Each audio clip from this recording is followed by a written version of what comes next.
I've been an opera fan for decades and I want to share my passion with you. So I'm on a mission to find out how opera is making itself fit for the future. I've come to Munich to meet one of my all-time opera heroes, the German tenor Jonas Kaufmann, who's widely viewed as the world's leading opera singer.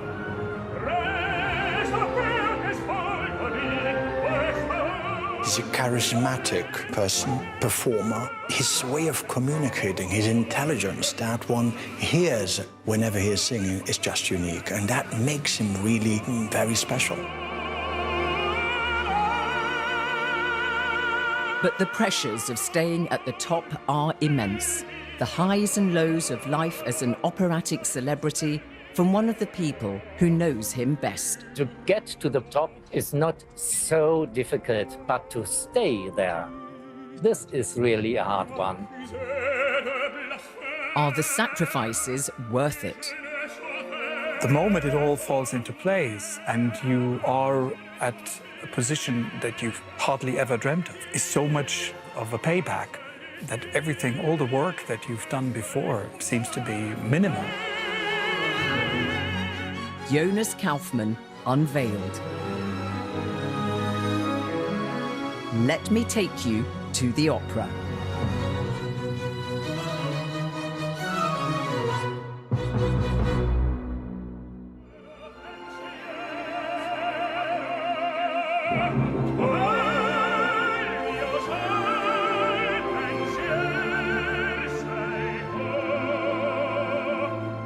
Jonas Kaufmann is an opera legend. He's already assured of his place in history as one of the greatest ever tenors.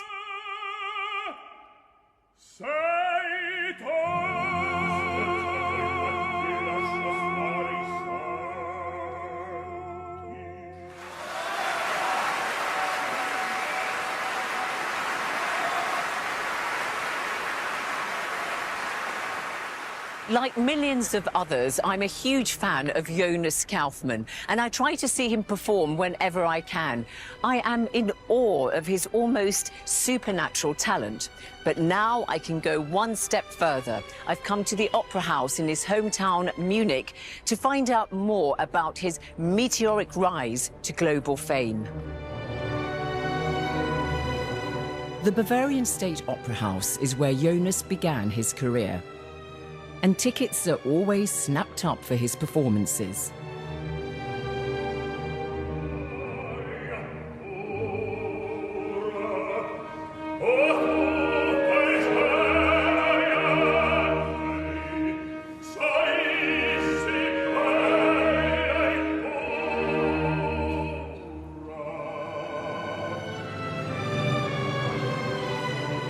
During intervals, the foyer shop does a brisk trade.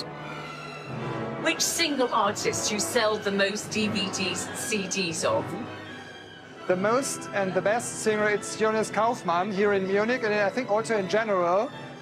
The visitors of this opera house fall in love also to this born in Munich singer, Jonas Kaufmann.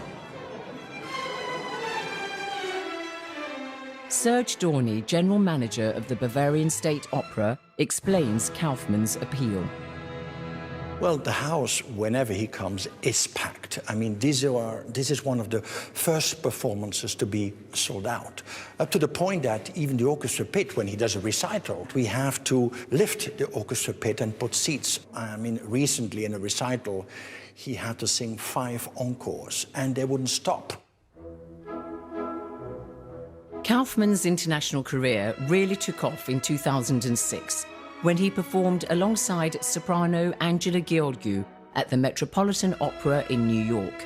After that, he was flooded with offers. I became what people call a star with these performances alongside Angela Gheorghiu at the Met. But that was obviously a key moment where the international market, if you would call it, noticed that there's this guy that they just can't avoid anymore for the future. But how did he start out? Well, Jonas Kaufmann was born in 1969 when Germany was divided. His parents fled East Germany in the 1950s. His father was an insurance broker, his mother a teacher, and he grew up with his older sister. We meet at the Bavarian State Opera House, where he first performed in his early career, and he tells me how his passion for music was formed. Well, I grew up in a family that was, fortunately, extremely passionate with classical music and opera. They were all amateurs, obviously, but everyone was playing an instrument. And they all had subscriptions to various concert series and opera performances and theater and everything. So I luckily was in the good position to actually see all the great artists that passed through Munich and the various houses here. And of course, that does something with you. And classical music was on either radio or from tape or LPs all day long. So I really sucked it up like a sponge. So classical music was your normal, but when did you fall in love with opera? Well, I was there for the very first time, actually in this house down there, for a performance of Madame Butterfly by Puccini, and it was kind of awakening for me. I couldn't believe what I saw, what I heard. Yeah, I was right there in the middle, dead center behind the conductor when I saw this very first performance. And it was something so thrilling that I came home and said, this is what I want to do. Kaufmann trained as an opera singer at the Academy of Music in Munich. Over the years, I learned how to sing, but I learned it in a way that the voice was not harmed, maybe, but stressed so much that it was not a reliable instrument. And this is one of the absolute fundamental bases if you want to have a long and successful career, that this instrument is reliable. And fortunately, I found another teacher who turned the whole process upside down. How difficult was it to get to where you are, to train your voice to be as versatile and incredible as it is? And of course, it was a lot of training. It was a lot of waiting and hoping and suffering, maybe too. But the moment it all falls into place and you are at a position that you've hardly ever dreamt of, is so much of a payback that everything, all the work that you've done before seems to be minimal. It's a beautiful opera house, Jonas. What does it mean to you performing here as a local boy? Well, it's fantastic, obviously. I mean, I grew up in this city, and of course it was always a super glamorous moment, an event to be here. Such a luxury. Look at this, I mean, it's amazing.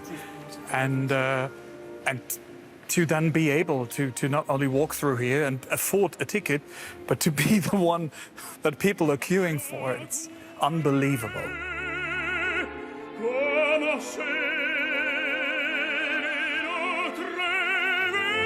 Kaufmann has to look after his voice and tries to stay healthy.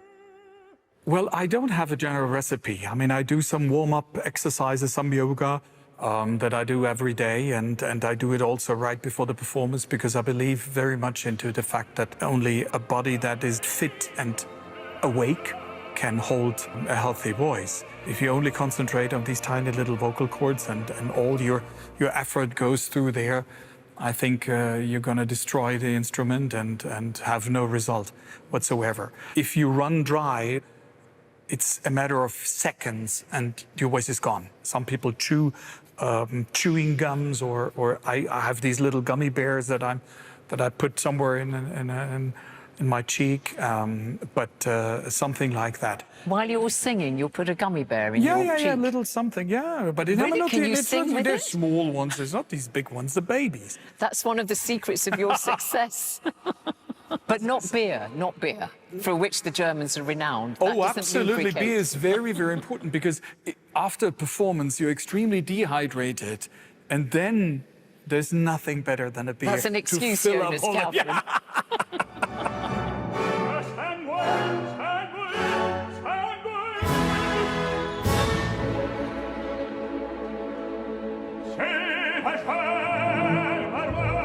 Whatever role he's in, Jonas Kaufmann dazzles. He's renowned for a vast range of performances in Tosca, La Traviata, Otello and Fidelio, amongst many others. What is the secret of his success? That's what the next generation of opera stars want to know.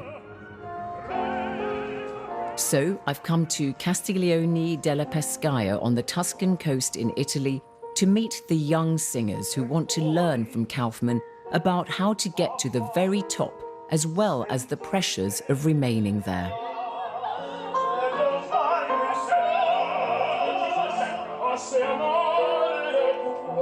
Here, every year, a dozen lucky singers are selected from hundreds of applicants to attend masterclasses with big names from the world of opera at a summer school run by the George Solti Academy.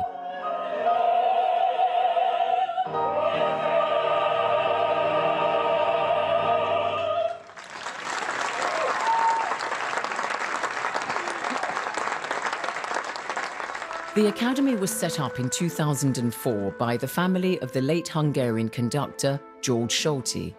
During a long and distinguished career, he was music director of several opera houses, including the Bavarian State Opera in Munich, Germany, where decades later, the young Kaufmann would get his performing break. Solti believed passionately in encouraging and mentoring exceptional young opera singers from all over the world.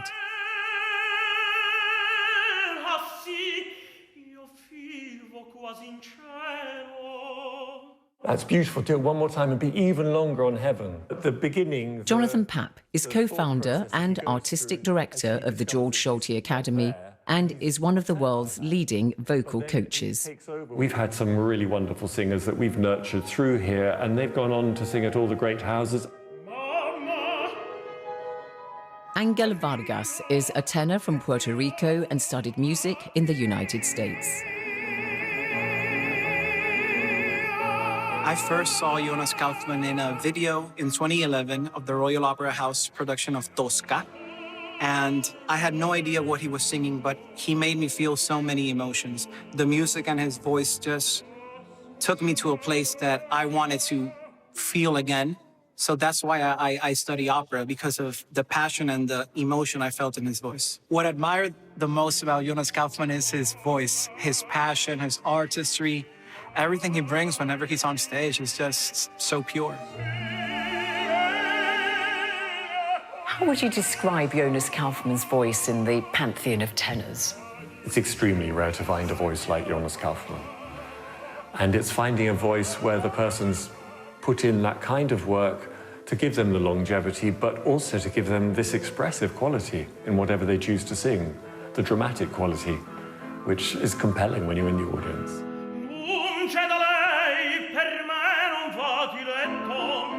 Armenian tenor Tigran Melkonian is also a great admirer of Kaufmann. If I meet Jonas Kaufmann, I will ask how to be like him, because actually you can say Jonas Kaufmann and everyone around you will understand that you are speaking about taste, about extraordinary voice, about talent, about, of course, attractiveness.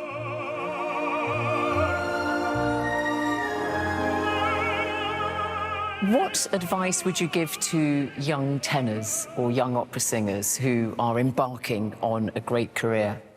It's always difficult to give general advices. Of course, the first advice maybe is listen to yourself, because you need to be satisfied with what you're doing, but you need to be very critical to yourself, because no one at the beginning will believe you, probably, or believe in you as much as you do. And later on, no one will tell you if you're doing something wrong.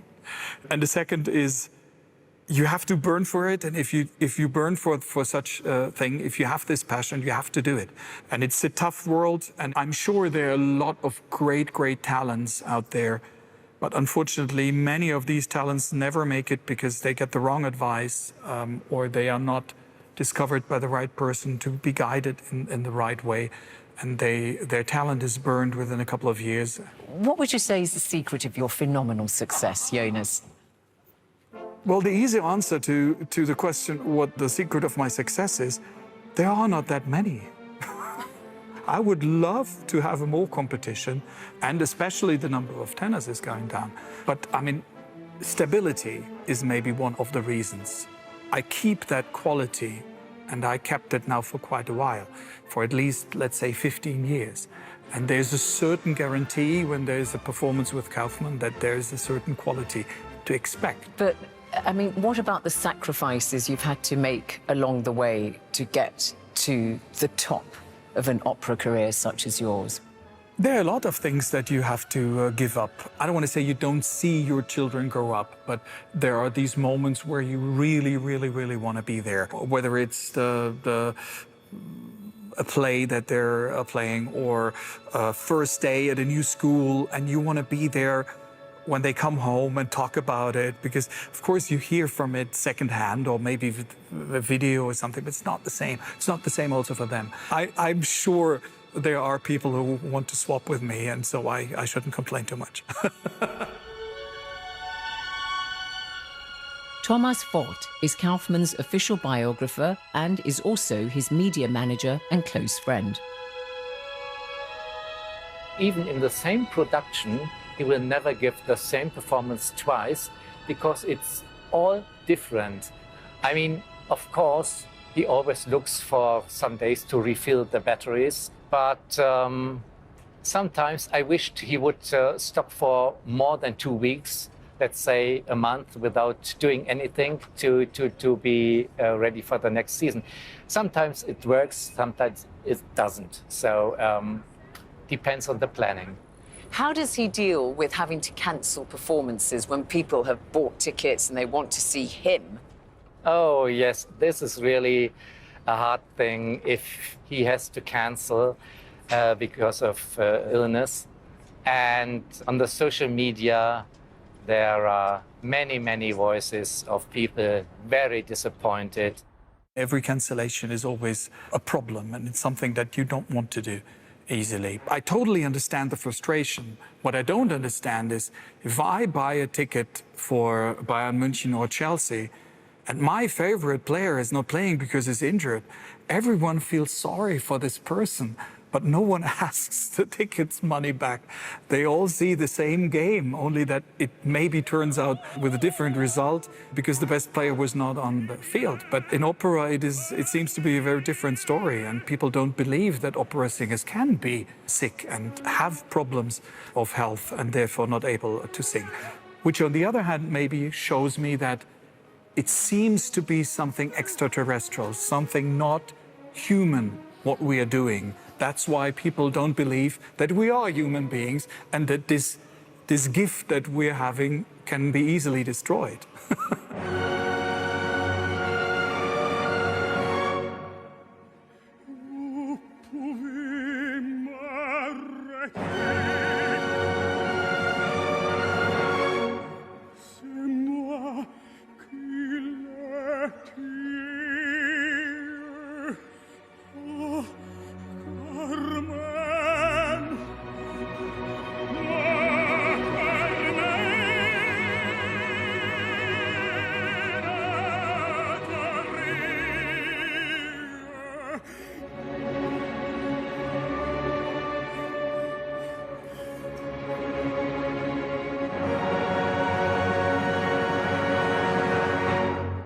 So, regular audiences may at times be disappointed when their favourite singers cancel. But how does one attract such passion for opera amongst younger people? I know that young people love modern things, but they would never go to the opera to find modernity. They would go to the opera to find fantasy, to find the past, to dream away from a difficult life that they are in. So keep the opera traditional. Keep it Don't the way try that... to reinvent it in a modern way, and you feel that that will maintain and spread its appeal. Absolutely. Tell the story that people are entertained and are drawn into this wonderful, magical world. Are you worried? Are you worried about the future I am of worried opera? because of course, everyone wants to do something new. Music means it is something that not only entertains us, but it just resonates somewhere within us. And it can only resonate if it has a certain beauty. And the more you go away from from these rules and recipes that for several centuries did work well, the more complicated this music becomes.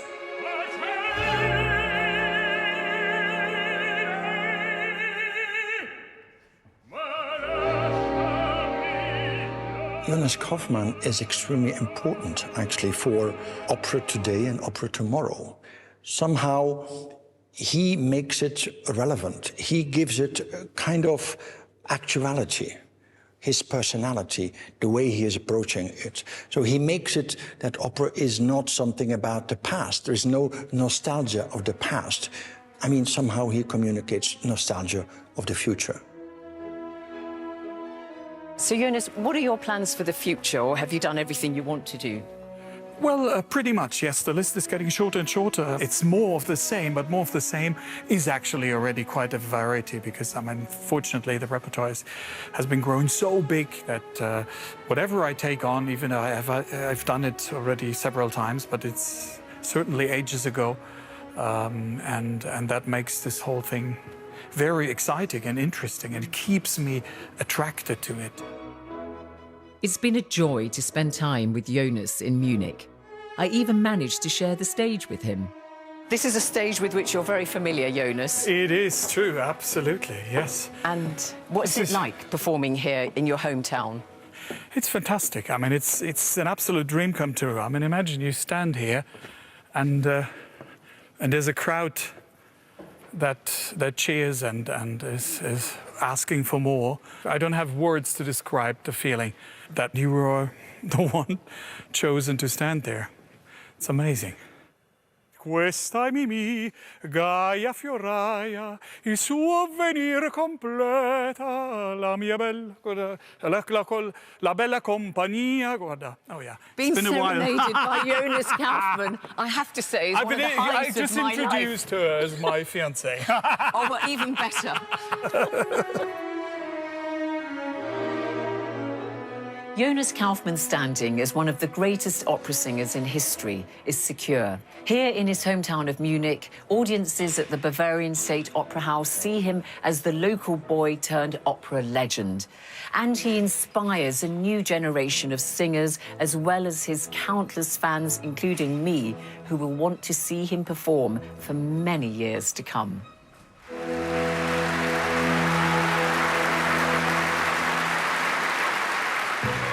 In the next episode, the young Venezuelan conductor Gustavo Dudamel and why he's shaking up the world of opera and music.